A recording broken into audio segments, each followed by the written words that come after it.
तो भाई लोग, क्या हालचाल है। अब तक हमने देखा था कि जॉर्डिन रूडो को लेकर उस रहस्यमय लाल कमरे में आता है और वो बताता है कि उसका असली सपना वॉचमैन सीरीज को पूरी तरह रिवर्थ देना है। और यह बात खत्म होते ही वो एमो के जूते को उस लाल मटेरियल से चिपका देता है और फिर वो चार्ज होना शुरू हो जाते हैं। मतलब मामला बहुत गंभीर होने वाला है। फिर जॉर्डिन बताता है कि वॉचमैन सीरीज बाकी हर वाइटल इंस्ट्रूमेंट से पहले बनी थी और इनमें लिमिट से ऊपर की पावर है। खुद उसने कई बार कोशिश की पर वॉचमैन सीरीज का कोई नया पार्ट कभी बना ही नहीं पाया।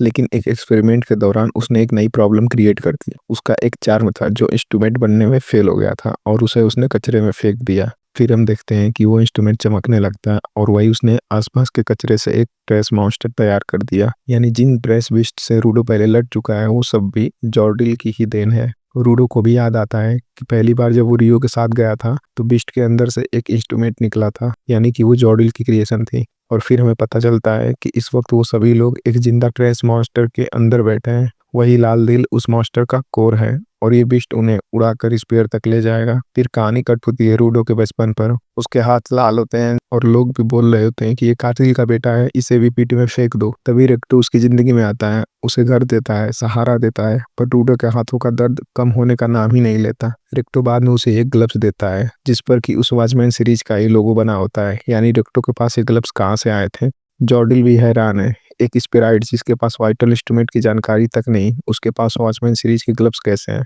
और वो गिवर बनने के बाद भी पागल क्यों नहीं हुआ। जॉर्डिल बताता है वॉचमैन सीरीज के सारे पार्ट्स एक ही इंसान इस्तेमाल करता था। सोचो, इतनी पावर अकेले संभालना। सही बंदा हो तो पागल ही हो जाएगा और गलत हो तो दुनिया खत्म।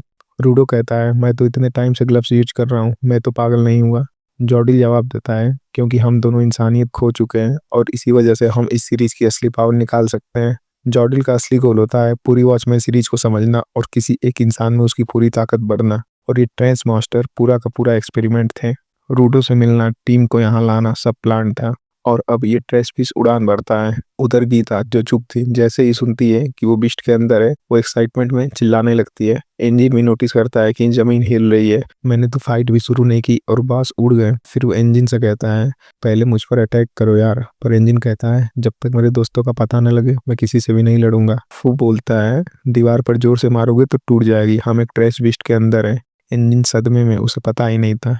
उधर सीन कट होता है ब्रो डियर और बुंदूस की तरफ। ब्रो का इंस्ट्रूमेंट होता है उसके सिर का कपड़ा और डियर का उसके मुंह पर लगा पैसिफायर। ब्रो डियर को बांधकर दीवार में फेंकता है। पहले कुछ नहीं होता, बुंदूस शर्म से डूबने लगता है। पर अचानक दीवार हिलना शुरू होती है क्योंकि उस डियर का इंस्ट्रूमेंट उसे हर मुक्के के साथ और शक्तिशाली बना देता है। और यहीं पे एपिसोड एंड होता है। तो भाई लोग, चैनल पे नए हो तो वीडियो को लाइक, चैनल को सब्सक्राइब करो यार। बाकी मिलते हैं अगले वीडियो में, तब तक के लिए धन्यवाद।